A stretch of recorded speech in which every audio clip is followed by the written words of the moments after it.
Louvado seja o nome do Senhor. Podeis assentar, grupo de louvor, pessoal da percussão pode descer, pessoal dos instrumentos de sopro também, a equipe do back vocal pode descer, o vocalista também, pessoal do piano fica, violão, guitarra, baixo, amém? Todos do grupo de louvor, a bateria, amém? Esses são os músicos da escala de hoje. Amém? No próximo culto, creio que é o outro grupo que está aí sentado já vai estar atuando aqui em nome de Jesus. Amém? Queridos, eu estou com uma expectativa muito grande daquilo que Deus vai fazer hoje à noite. Eu quero que você fique atento, conectado, não se distraia por nada. Eu acredito que esse não é o lugar de a gente estar conversando, colocando conversa em dia. Esse é o lugar da gente receber de Deus. Porque, queridos, a gente passa uma semana tão corrida e num tempo que nós vamos dedicar ao Senhor, nós devemos dedicar um tempo de qualidade. Amém? Seja sábio nisso, não se distraia. Eu sei que grandes coisas Deus tem para fazer em nosso meio. Quando Sheila estava dirigindo o culto aqui no início, ela estava orando sobre a questão da epidemia, né? de que não vai chegar na nossa cidade nenhum vírus, isso que está acontecendo aí. Eu estava essa semana toda, queridos, sem ver televisão, entendeu? E ontem eu, por um momento, eu fui assistir um pouco o jornal e eu pude ver, queridos, como as notícias estão alastradas do início da semana para ontem, de segunda-feira, do final de semana passado para ontem. E é um assunto que nós mesmo como igreja, nós não podemos nos fazer de rogado, é uma realidade. O mundo está em pavorosa, o mundo está em pânico com esta epidemia como é o nome do vírus? Coronavírus, essa desgraça que não tem força, não tem poder maior do que o poder do nome de Jesus. E nós precisamos entender, queridos, que nós que somos o povo da fé, nós precisamos saber de que lado nós estamos. Nós não temos que negar a existência, nós não temos que negar essa realidade natural que aí está. Mas deixa eu te dar uma boa notícia, queridos. Entre a realidade natural e a realidade da palavra, nós ficamos com a realidade da palavra. E a verdade é que nós já fomos sarados em Cristo Jesus, e que 1000 cairão à minha direita, 10.000 à minha esquerda, mas eu não serei atingido. Isso fala sobre epidemia, isso fala sobre catástrofes, isso fala, queridos, sobre uma situação dessa que o mundo está vivendo. E deixa eu te dizer, queridos, já tivemos, pela quantidade de anos que eu tenho, eu já passei por situações, ou já presenciei o mundo passando por situações como essas, como por exemplo o vírus do cólera, né, que matou muita gente de diarreia.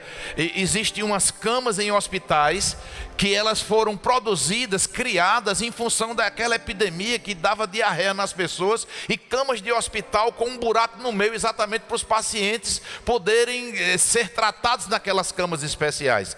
Nós tivemos aí o ebola, né? Nós tivemos quantos vírus, quantas coisas aí que os homens ainda não tinham a vacina, eles ainda não haviam descoberto, e quantas pessoas morreram até que vacinas fossem descobertas e viesse a trazer, digamos assim, o próprio vírus HIV foi sentença de morte por muitos anos. Depois vieram as respostas da ciência, amém, queridos, através da sabedoria de Deus, descobrindo as vacinas, os antibióticos, os tratamentos.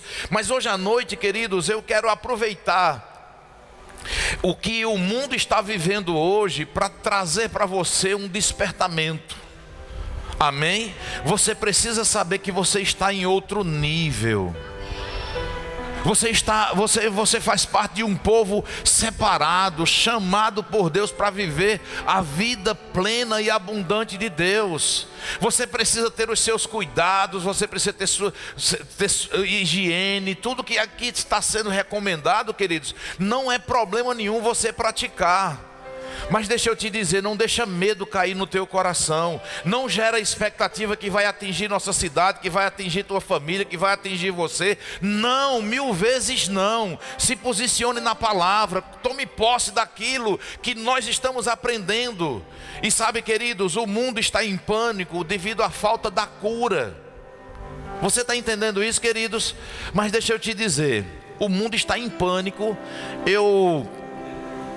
Nessa reportagem que eu vi, eu não me lembro quantos trilhões de euros já foi gasto por causa dessa doença e nas prevenções. O mundo inteiro está investindo fortunas.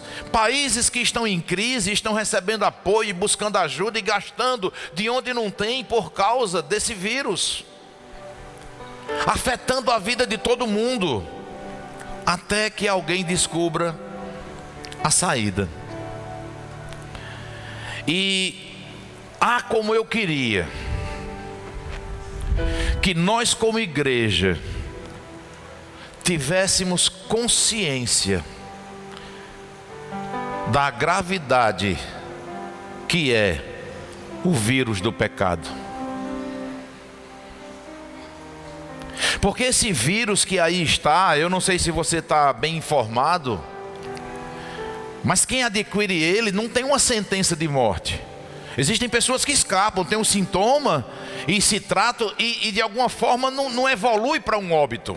Mas não tem cura ainda, e muitas pessoas estão morrendo por causa disso, e a ciência está dizendo: olha, esse óbito foi por causa desse vírus. Nós não conseguimos tratar o coquetel de antibióticos, das medicações que nós temos agora. Em algumas pessoas está funcionando, em outras não. E o diagnóstico é esse vírus que está matando. Foi esse vírus que matou. Ontem mesmo, disse, nos Estados Unidos morreu a 2ª pessoa com esse vírus, nos Estados Unidos. Onde eles diziam assim: não, nós não vamos ficar com medo desse vírus, vamos ter medo que não chegou na gente, fechamos as fronteiras. Sabe, queridos, onde as pessoas não esperam, silenciosamente estão sendo contaminadas. Deixa eu dizer uma coisa para você. O vírus do pecado, ele tem uma sentença de morte muito mais grave. Porque ainda, queridos, que um cristão, que um servo de Deus, por algum motivo, adquira esse vírus e ele vá a óbito, mas a vida eterna está garantida, porque esse vírus não tem poder de tirar a vida eterna. Quem está entendendo isso? Eu esperei que você se alegrasse um pouco mais. Deixa eu te dizer, esse vírus não tem poder de tirar a vida eterna. Mas nós não andamos tão preocupados com o pecado, que tem o poder de tirar a vida eterna, como estamos preocupados com esse vírus. Alô? Não, eu acho que você não entendeu o que eu estou dizendo hoje à noite. Porque eu não estou contando a história da carochinha não, irmão, eu estou falando a verdade. Nós aqui e o mundo não está nem aí para um vírus, eu vou chamar de vírus, para entrar no propósito que Deus tem hoje à noite. Não está nem aí para o vírus do pecado. Pessoas estão mentindo, adulterando, levando uma vida de qualquer jeito, apostatando da fé, blasfemando do Senhor, sem valorizar a obra da cruz. Num culto como esse aqui, queridos, isso aqui é uma celebração. Não é do que Jesus vai fazer, é do que Ele já fez. E nós parece que entendemos ou encaramos um momento como esse como uma liturgia de culto, é uma programação da igreja. É não, queridos. Isso aqui é um ato de reverência ao Senhor. Sabe o que foi que nós fizemos aqui agora há pouco? Parabenizando e orando pelas pessoas que completando mais um ano de vida, um ano de casamento. Essas pessoas não nasceram aqui hoje à noite, não. Só foi orado e expressado gratidão pela vida delas. Agora pergunta para cada uma dessas pessoas, quando as pessoas queridas não estão nem aí para o aniversário delas. Tem pessoa que entra em depressão, tem pessoa que se entristece, que fica de mal de todo mundo.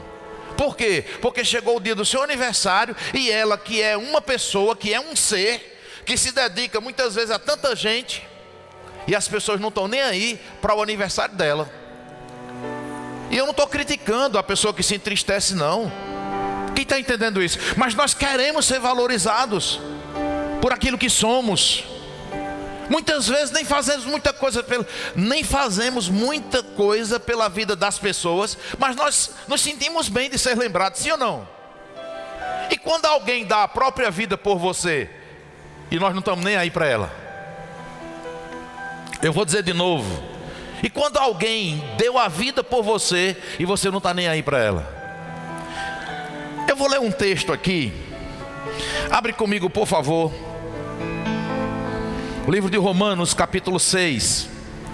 Vou trazer para a Bíblia, para você não pensar que é conversa minha, que eu estou querendo trazer para você um alarde, um exagero.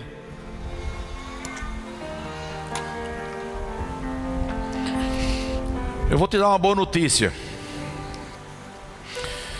As pessoas dizem: essa vida é isso mesmo aqui, morreu, acabou-se. Não, queridos, morreu é um início. Aí é que é o início da vida, porque isso aqui é muito rápido. Essa passagem aqui pela terra é muito rápido, meu filho e minha filha. Precisamos estar atentos a isso. Agora, eu e você precisamos valorizar a obra da cruz, porque a obra da cruz, queridos, ela não só te livrou do inferno, ela não só te livrou da eternidade separada de Deus, ela te livrou também do velho homem, com a natureza do mal, com a natureza do pecado, com a natureza do medo, do pavor. Você precisa não somente receber a salvação, mas como receber tudo aquilo que a salvação lhe dá direito. Não desça do nível de onde você está. Você é uma pessoa excelente. A própria vida de Deus habita dentro de você. Não deixe as circunstâncias, o comportamento das pessoas te descer para o nível delas, não. Você está aqui num nível mais excelente. A própria vida de Deus habita dentro de você. Você tem domínio próprio, mansidão, longanimidade, bondade, benignidade, amor. Isso te pertence pela obra da cruz. Mas nós estamos facilmente deixando o mundo nos tirar a paz, as circunstâncias nos tirar a alegria, e muitas vezes estamos valorizando muito mais pessoas do que o próprio Deus. Gente querendo se matar porque relacionamento acabou. Gente querendo sair da terra, eu não quero mais nem saber da vida. Por quê? Porque minha empresa quebrou, porque as contas estão desorganizadas, quando muitas vezes é fruto dos nossos próprios passos de imprudência, de fazer coisas que Deus não tem nos orientado a fazer, e nós não estamos andando guiados pelo Espírito, porque quem anda guiado pelo Espírito não erra. Eu vou dizer de novo: quem anda guiado pelo Espírito não erra. Porque quando nós somos guiados pelo Espírito, o mundo todo pode dizer: isso é uma loucura, isso é um erro. E você, com a convicção do Espírito Santo, todo mundo vai ver: rapaz, não é que ele estava certo, não é que funcionou, não é que a coisa realmente estava dando certo. Romanos capítulo 6.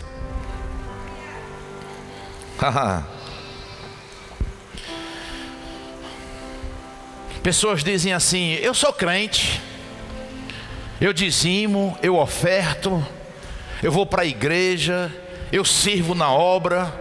E por que as coisas não estão acontecendo?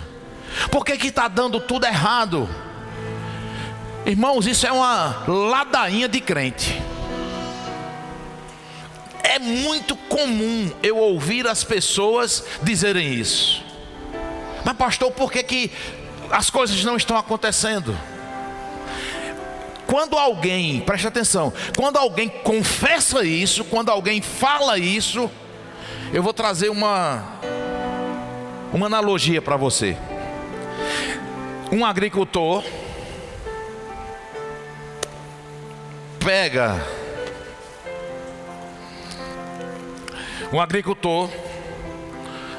lança sementes, cavou a terra, arou a terra. Quem está vendo? Isso aqui são sementes, amém?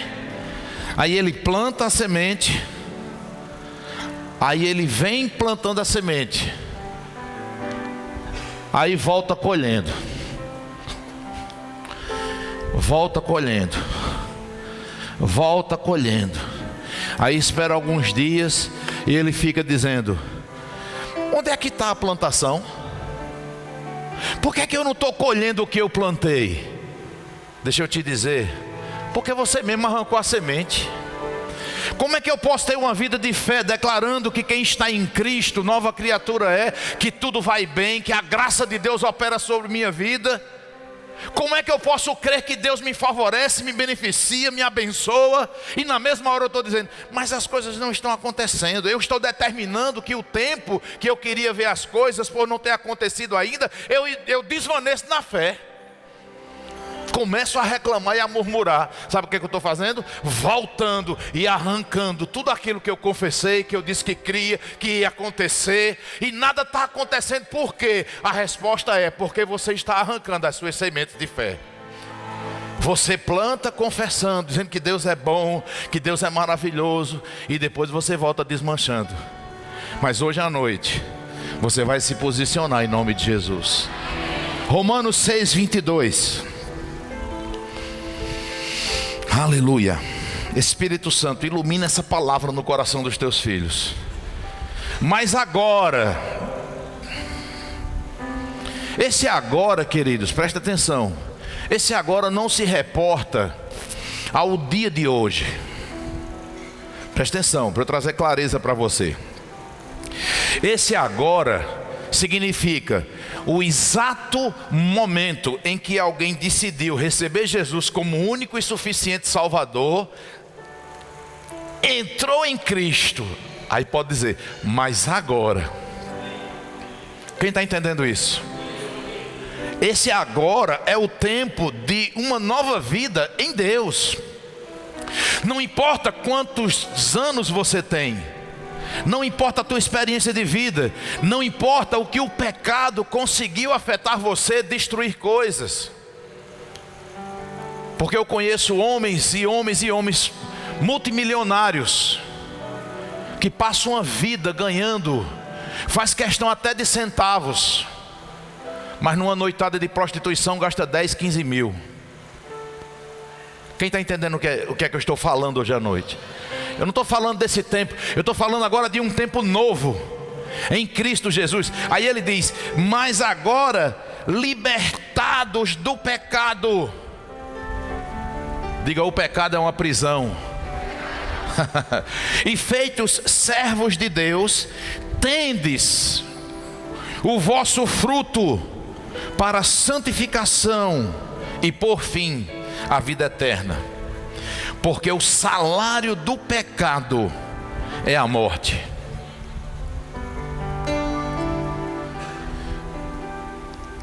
Que bom que não parou por aqui. Porque se o salário do pecado é a morte, eu pratiquei pecados na minha vida. Mas a Bíblia diz, mas o dom, ou seja, esse mais é chamando a atenção para o que vai dizer, desconsiderando o que foi dito. Mas o dom gratuito, ou seja, não se preocupe se o salário do pecado é a morte. Confie que o dom gratuito de Deus não será, nem foi, é vida eterna por Cristo Jesus nosso Senhor. Hoje é o dia que o diabo ele vai ficar decepcionado com você, porque está chegando luz de uma forma mais clara na sua vida hoje à noite, do que de fato representa uma vida com Deus. Mas nós vamos refletir sobre algumas coisas. Eu quero te dizer que há uns 15 anos atrás, aproximadamente, eu vi uma história, uma analogia, uma história fazendo uma analogia sobre o vírus do pecado. E eu estava orando, buscando ao Senhor, porque, queridos, o que a gente vem ministrar aqui não é o que eu acho que é bom. Você já imaginou se eu estivesse pensando quem é que vem para o culto e tentasse trazer uma mensagem para se adequar ao que você está precisando? Como eu ia desfavorecer muita gente que vem, que eu nem sabia que vinha, que eu não sei como é que está a tua vida, eu não sei o que é que você está precisando, mas queridos, aqui é inspiração divina para nos alcançar e alcançar a todos. Então, eu estava em casa orando e buscando do Senhor. Digo: Pai, eu quero ser teu servo hoje à noite, um vaso desobstruído, nesse sentido de ministrar o que está no teu coração. E o Senhor mandou pesquisar essa história aqui. E eu já encontrei essa história mais atualizada, porque ela fala de um outro vírus mais recente. Mas eu tinha visto essa história aqui há aproximadamente 15, 16 anos atrás. E eu lembro que essa história, ela foi inspiração até para uma peça teatral que nós fizemos num evento lá na Paraíba, quando nós pastoreávamos lá. Na verdade, nessa época eu não era nem pastor ainda de ofício, né? Deus já havia me chamado, mas eu não sabia. Eu liderava os casais da igreja, o departamento de família. E nós fizemos uma peça baseada nesse texto aqui. O que eu vou ler para você é uma analogia sobre o que o mundo está vivendo hoje. É muito atual essa história aqui. E eu queria que você ficasse atento, que você fosse bem parceiro do seu vizinho, não atrapalhasse ele, deixasse ele ouvir com atenção. Isso tem tudo a ver com o que o Espírito Santo está ministrando aos nossos corações. Diz assim: é uma típica tarde de sexta-feira, e você está dirigindo em direção à tua casa. Sintoniza o rádio. O noticiário está falando de coisas de pouca importância. Numa cidadezinha distante, morreram 3 pessoas de uma gripe até então totalmente desconhecida. Você não presta muita atenção a tal acontecimento. Na segunda-feira, quando acorda, ouve pelo rádio que já são 3.000, que já não são mais 3 pessoas, mas 30.000 pessoas mortas pela tal gripe. Isso nas colinas remotas da Índia.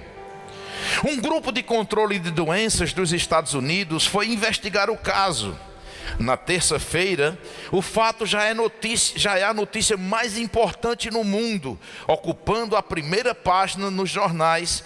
Já não é mais só no México, na Índia, mas no Brasil, Paquistão, Irã, Afeganistão, enfim, a notícia se espalha pelo mundo.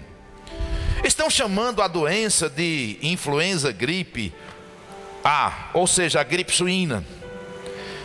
Isso aqui é só atualizando isso aqui, que poderíamos colocar agora só o coronavírus. E todos se perguntam: que faremos para controlá-la? Então, uma notícia surpreende a todos. Europa fecha suas fronteiras. França não recebe mais voos da Índia, nem de outros países dos quais se tenham comentado de casos de tal doença. Devido à repercussão do fechamento das fronteiras, você está ligado a todos os meios de comunicação para manter-se informado da situação. E houve que uma mulher declarou que num dos hospitais da França, um homem está morrendo pela tal doença, agora chamada também de coronavírus, podemos chamar assim. Começa então o pânico na Europa. As informações dizem que se você contrair o vírus, tua vida está sob alto risco, pois o fim chegará em questão de uma semana. Em 4 dias, sintomas horríveis e a morte. A Inglaterra também fecha suas fronteiras, mas já é tarde. No dia seguinte, o presidente dos Estados Unidos fecha também suas fronteiras para a Europa e Ásia para evitar a entrada do vírus no país, ao menos até que se encontre cura. A fronteira fechada provisoriamente. No dia seguinte, as pessoas começam a se reunir nas igrejas e oram pela descoberta da cura, quando de repente entra alguém gritando: liguem o rádio, liguem o rádio. A notícia é uma bomba. 2 mulheres morrem em Nova York afetadas pelo vírus misterioso. Em questão de horas, parece que a coisa invadiu o mundo inteiro. Cientistas continuam trabalhando na tentativa de descoberta de um antídoto, mas nada funciona. Você está conectado ainda? Preste atenção. conseguiram, de repente vem a notícia esperada, conseguiram decifrar o código de DNA do vírus. Já é possível fabricar um antídoto. É preciso para isso conseguir o sangue de alguém que não tenha sido infectado pelo vírus, porque o antivírus seria do sangue.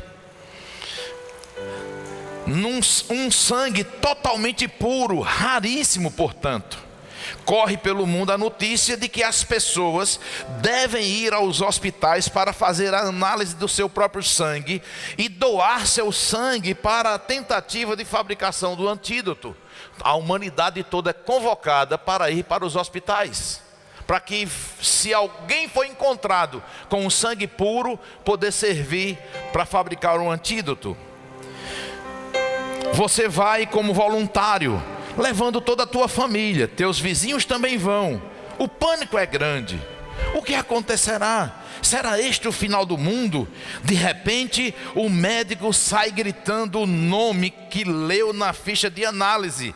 Seu filho único, agarrado às suas pernas, diz: pai, ele está gritando meu nome. O que ele quer que eu faça? Antes que você possa raciocinar, estão pegando o teu filho e levando para uma sala. Você grita: esperem, o que vão fazer com meu filho? E o médico responde: está tudo bem, o sangue dele é o que procurávamos. Sangue limpo, puro, sem nenhuma impureza. É o sangue redentor. Com o sangue dele teremos o antídoto para salvar o mundo todo. Depois de 5 eternos minutos, saem os médicos chorando e rindo ao mesmo tempo. É a primeira vez que se vê alguém sorrindo desde o início dos acontecimentos. O médico mais velho se aproxima de você e diz: obrigado, Senhor. O sangue do seu filho é perfeito, está limpo e puro. O antídoto finalmente poderá ser fabricado e o mundo poderá ser salvo. Uma analogia com Mateus capítulo 26, versículo 27, que diz o seguinte: e tomando o cálice, dando graças, e deu-lhes aos seus discípulos, dizendo: bebei, porque isto é o meu sangue, o sangue da nova aliança, que é derramado por muitos para remissão dos pecados. Você está comigo? A notícia se espalha por todos os lados. As pessoas estão orando e rindo de felicidade. Nisso o médico se aproxima de você e diz: podemos falar um momento? O teu coração gela, alguma coisa te diz que as notícias não são boas. O médico, com lágrimas nos olhos, te diz: sabe, pai, precisamos que o senhor assine uma autorização para usarmos o sangue do seu filho. Quando você lê o documento, percebe que não colocaram ali a quantidade de sangue a ser retirado. Então você pergunta: qual quantidade de sangue vão tirar do meu filho? O médico desvia de você o olhar e fala com voz triste: não pensávamos que iríamos encontrar o sangue puro em uma criança. Lamento, pai, mas vamos precisar de todo o sangue do seu filho. Você não pode acreditar no que está ouvindo, mas trata de contestar. Mas, e o médico insiste: o senhor não compreende? Estamos falando de cura para o mundo inteiro. Por favor, assine. Nós precisamos de todo o sangue do seu filho. O pai insiste desesperado: mas não se pode fazer uma transfusão? A resposta vem depressa: poderíamos, se houvesse sangue puro, mas todos os sangues já estão contaminados. Assine, pai, por favor, assine. Em silêncio e sem ao menos poder sentir a caneta na sua mão, você assina. Então te perguntam: você quer ver seu filho pela última vez? Você caminha lentamente em direção à sala de emergência, onde se encontra teu filho, sentado na cama, e que te pergunta: pai, o que está acontecendo? Você segura suas mãozinhas trêmulas e inocente e diz: filho, você sabe o quanto eu te amo. Jamais autorizaria alguma coisa que não fosse absolutamente necessária. Você compreende? O silêncio sofrido é a resposta que ecoa por uma eternidade. Jesus disse isso quando ele disse: Pai, pela segunda vez, afasta de mim este cálice, mas não seja feita a minha vontade, senão a tua. O médico regressa à sala e diz: sinto muito, Senhor, temos que começar o procedimento, é necessário que o Senhor saia. Você vai saindo, tendo sofrimento estampado nos olhos. O filho ainda grita: pai, pai, por que está me abandonando? Faz alguma analogia com alguma coisa que Jesus disse?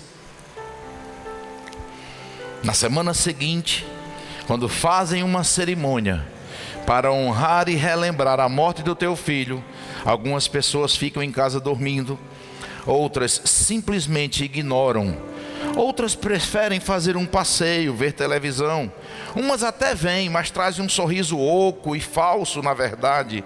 Não sentem nada de gratidão pelo sacrifício de seu filho. Nesse momento você tem vontade de gritar: ei, meu filho morreu por vocês. Vocês não estão nem aí para isso. E sabe, queridos, eu quero concluir essa história dizendo que é assim que acontece hoje.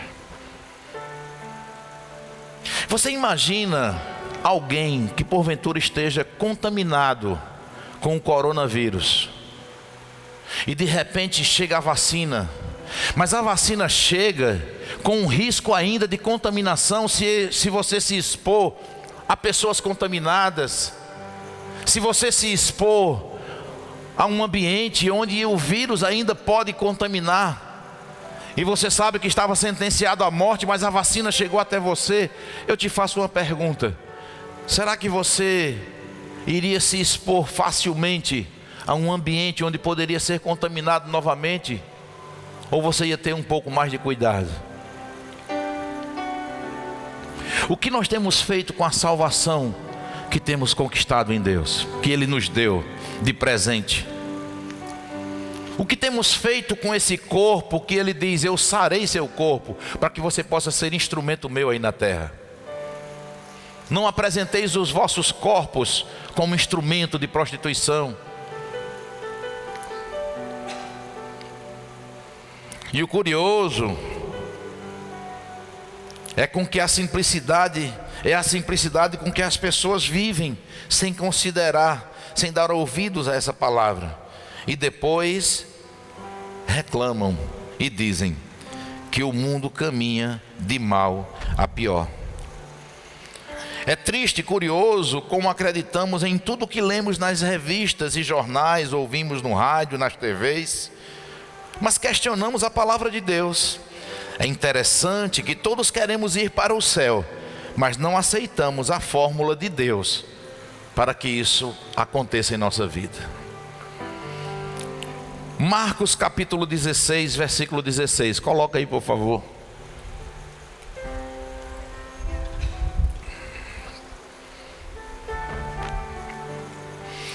Quem crer e for batizado será salvo, mas quem não crer será condenado. E estes sinais, versículo 17, seguirão os que creem, ou aos que creem. Em meu nome expulsarão demônios, falarão novas línguas, pegarão nas serpentes, e se beberem alguma coisa mortífera não lhes fará dano algum. Imporão as mãos sobre os enfermos, eles serão curados. Eu e você precisamos ser a resposta e não fazer parte do problema. Eu e você precisamos ser propagadores das boas novas, mas nós não podemos ser propagadores das boas novas da boca para fora. Jesus disse: eu sou a videira e vós sois os ramos. Diga comigo: Jesus é a videira e eu sou o ramo. O que é que fica frondoso numa árvore? É o tronco? É a seiva? Ou são os ramos que colocam folhas e frutos? Olha que coisa linda que Deus fez conosco. Ele praticamente não quer aparecer para as pessoas, porque Ele decidiu ser assim. Deus decidiu que não é Ele que vai se apresentar às pessoas. Sou eu e você em nome dEle. Vão em meu nome, façam isso, façam aquilo. Mas se eu e você estivermos dizendo assim, mas o mundo está de mal a pior. O mundo, mas você faz parte de um outro nível, de um outro grupo de pessoas. Não, o maligno não pode nos tocar. Enfermidade não entra na minha casa, não entra na minha família, não entra no meu corpo. Sabe, queridos, não importa se você tem testemunho de pessoas que adoeceram.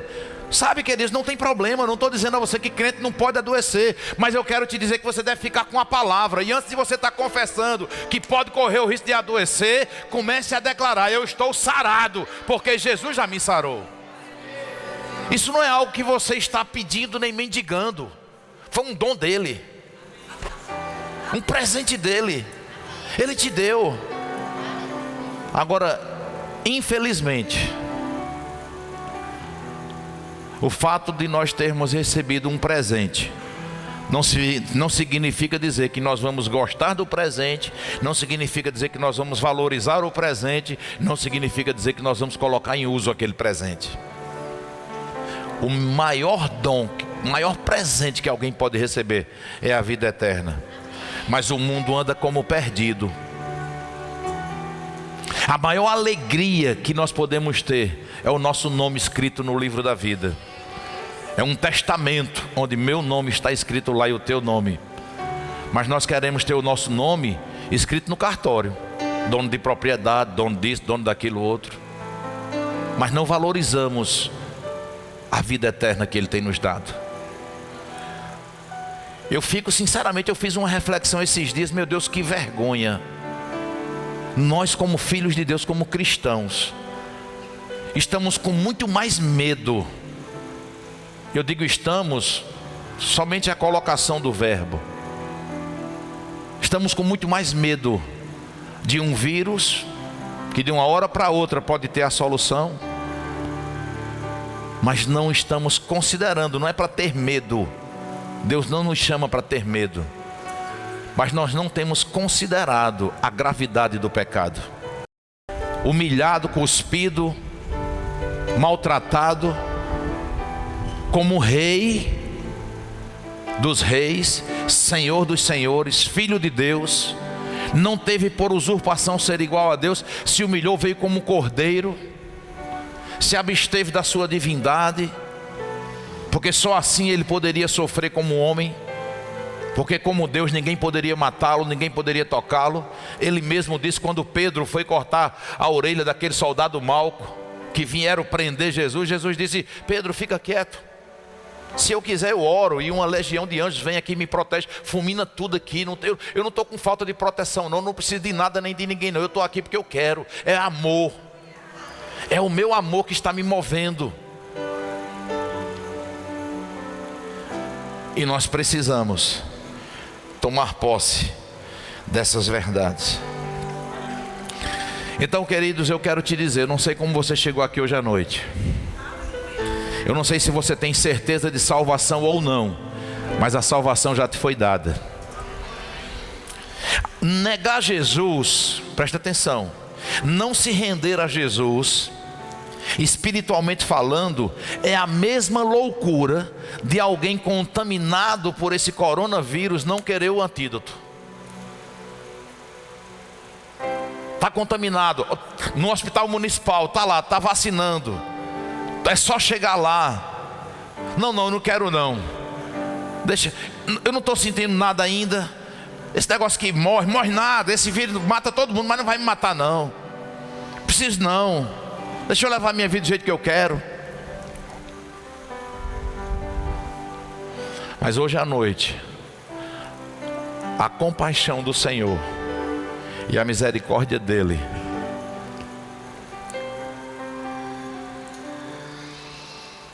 está aqui hoje à noite.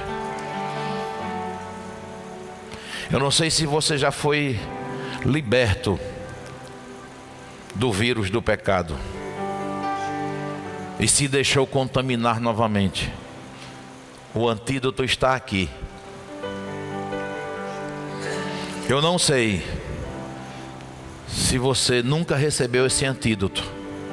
O antídoto está aqui. Não estou comparando Jesus como um antídoto. É uma metáfora, uma análise, uma comparação, para você entender que é sério o que nós estamos ministrando hoje à noite. Eu queria que você ficasse de pé em nome de Jesus, antes de participarmos da ceia do Senhor.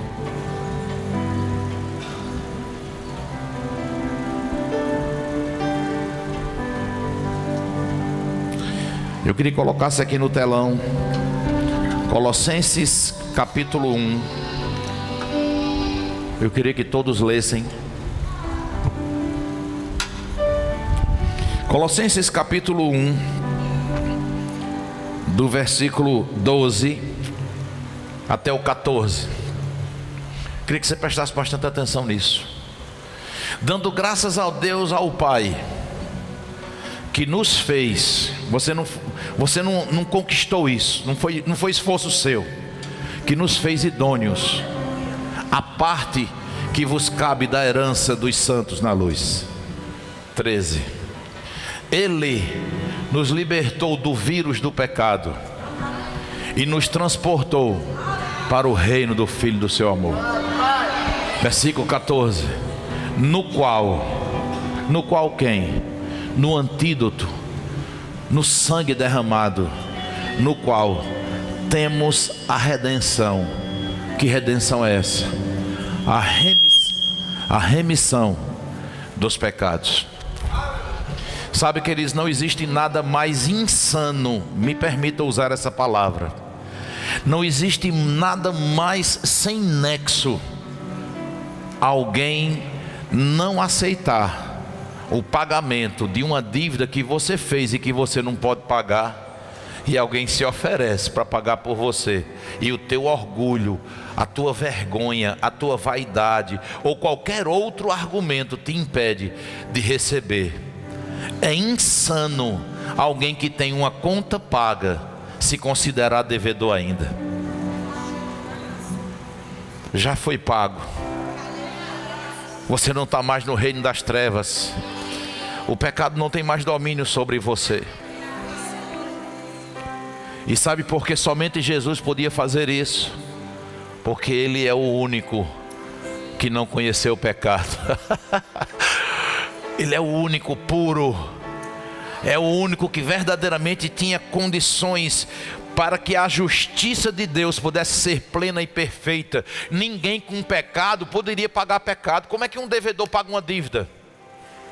Ele não tinha dívida e se fez devedor por mim e por você.